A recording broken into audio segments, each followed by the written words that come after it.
I call myself an indepentarian. My theory of justice is justice's pursuit of accord, and someone who uses that theory of justice is an indepentarian. And I chose that name because it stresses the need for independence, that our participation in society is a good thing, and community is a good thing. But community should not be built on the forcible integration of the poor and the underprivileged by threatening them with poverty and homelessness unless they do what we say. And that's exactly what we do.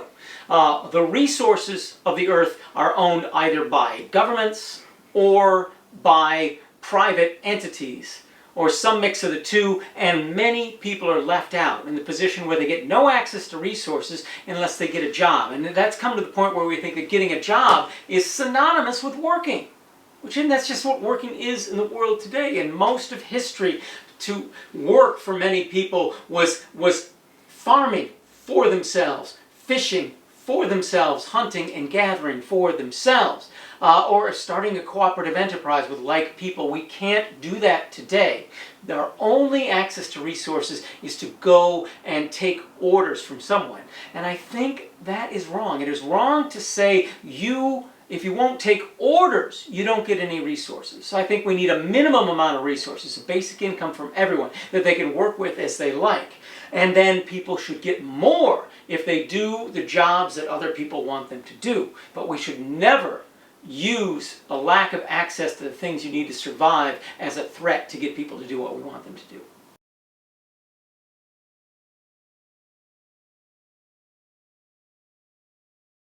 I think there are many different things that a good academic can do. A good academic can simply be concerned about pushing out the boundaries of human knowledge in whatever way they can, and that might have no relationship to politics.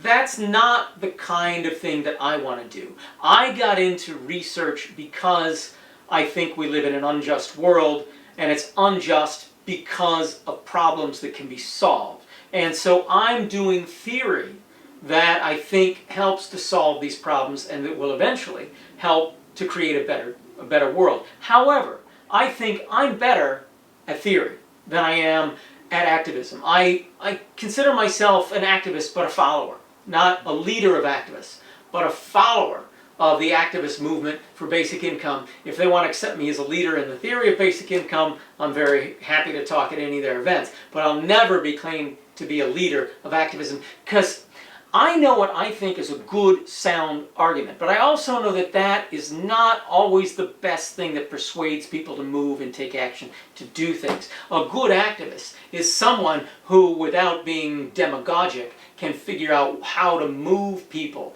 and inspire them to action to do the right thing. I'm not that person, but I will help them if they're working towards the same kind of goals I am.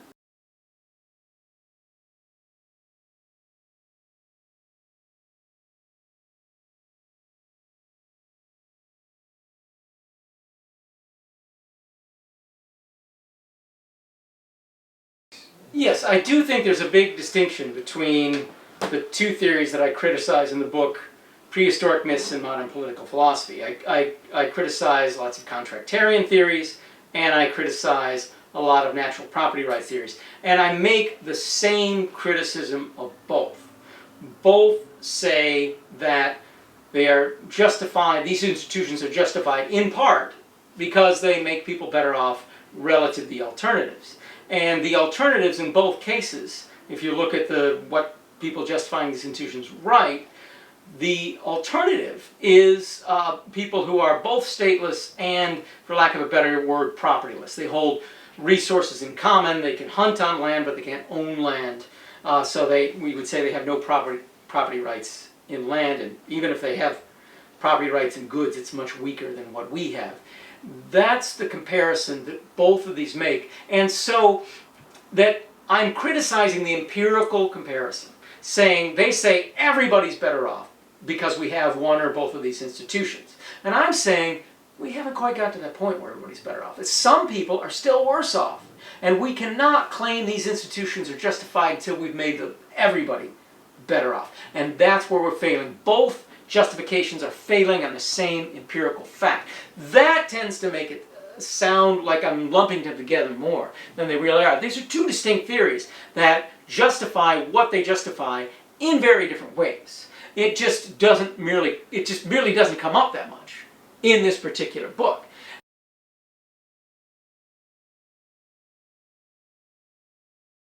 My beliefs about whether there's a natural right to property are really inconsequential for this book. Even if we have anarcho-capitalism with no state whatsoever and pure Lockean property rights, as long as there's a proviso, then my argument is that proviso is unfilled. So even your pure natural property rights system is not working.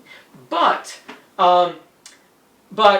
given that I'm looking at them both trying to justify those institutions, considering the way they are used in the state today, then I do seem to be bunching them together more than I really am. I will be publishing a follow-up book to this, Grant McCall and I will be, called The Prehistory of Private Property. And this will look more at the private property rights argument, not so much at the state argument. And it will look at the argument that there is some natural property right to appropriation and that we can see this from history. It will argue against the idea that inequality is impossible.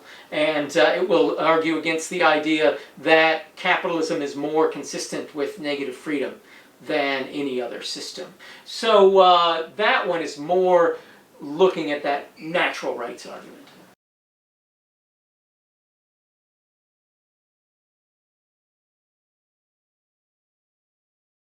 Well, in this particular book, the Prehistoric Myths book, the argument is not so much my argument. It's not my criteria of what justifies the state. It is their criteria. They said we've got to fulfill this proviso, and we haven't.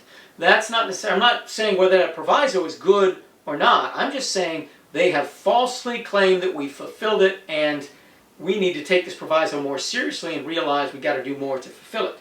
Now, I have other reasons for arguing for other standards of treatment of the poor, but this proviso is not so bad.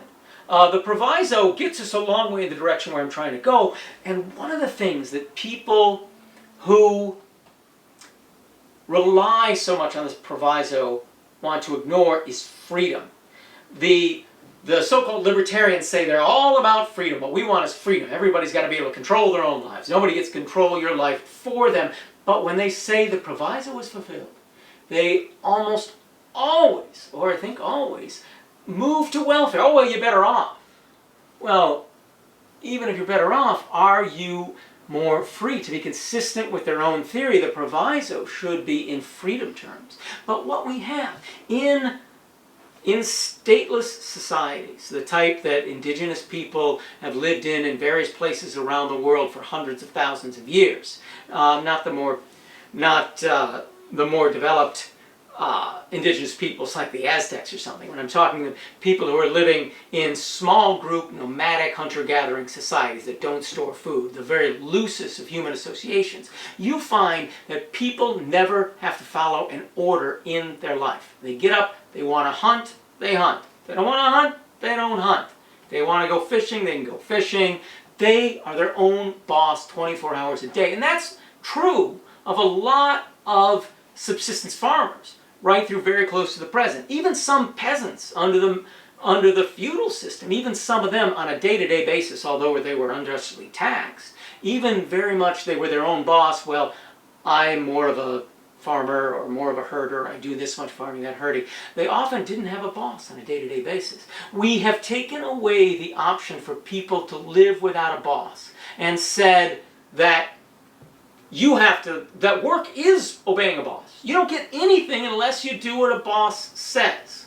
And that, I believe, is wrong. Someone is not entitled to my labor unless I, as a free person who has a realistic choice to do otherwise, says I want to sell my labor. And when we're threatening people with homelessness and destitution, which is clearly worse off than our distant ancestors were. Our distant ancestors were free to drink clean water out of streams, free to to catch fish out of the Seine River in Paris or out of the Hudson River in New York, and now those rivers are polluted. We cannot drink out of them. We cannot fish out of them. We're not allowed to build our own shelters near to them. So if we refuse or are unable to do the things that people order us to do on the job, we are left without those things and clearly worse off. And I think it's wrong to put people in that contingent, and we need a basic income that's high enough to give people independence. That means to give them the power to say no to jobs they don't want. If you want my labor, make it so I want to say yes. Don't make it impossible for me to say no.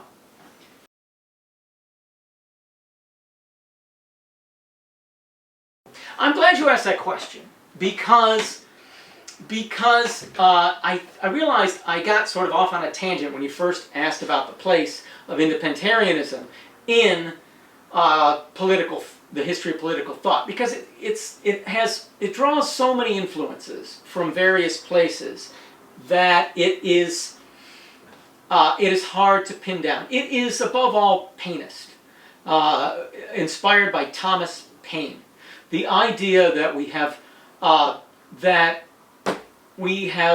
denied access to resources by other people in a way that they shouldn't, and we should have independent access to resources to use without a boss. In that sense, it is Painist, and that gives it a connection with the contemporary left libertarians such as Osuka, Van Parijs, Hillel Steiner, and earlier people now called left libertarians like Henry George and some others. But I've given up the term left libertarian because I don't want to be associated with right libertarians. Right libertarians, I think, talk a good game about freedom, but they don't deliver it. They deliver freedom only to people who have poverty, and they deliver interference, and very significant interference with those who don't have property.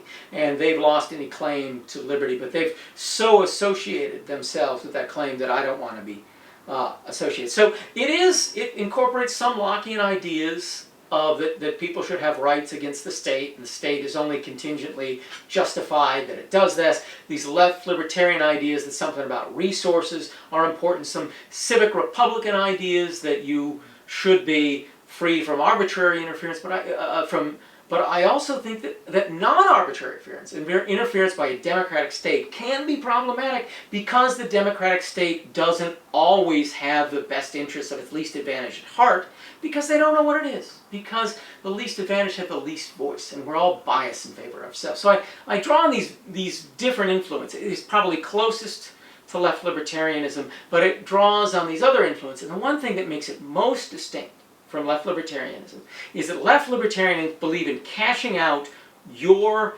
equal claim to resources in a claim to an equal share in the rent from resources. And to me, what you need from resources is enough resources to survive without following anyone else's orders. And that has no necessary relationship to the price of resources that happens to be on sale in the world today. And I think a lot of left libertarians fail to realize how variable that price can be and how much our policies change those prices. So there's no one, your share of the value of resources.